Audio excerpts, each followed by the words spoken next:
Service in Chicago has issued a severe thunderstorm warning for Lake County in northeastern Illinois, DuPage County in northeastern Illinois, Northern Cook County in northeastern Illinois, until midnight at 11:10 p.m.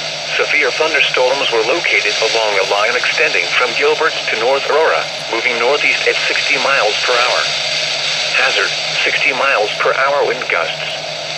Source, radar indicated. Impact, expect damage to roofs, siding, and trees.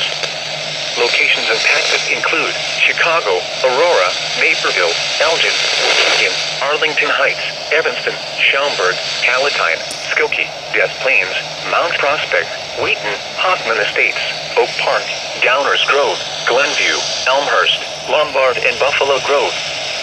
For your protection, move to an interior room on the lowest floor of a building.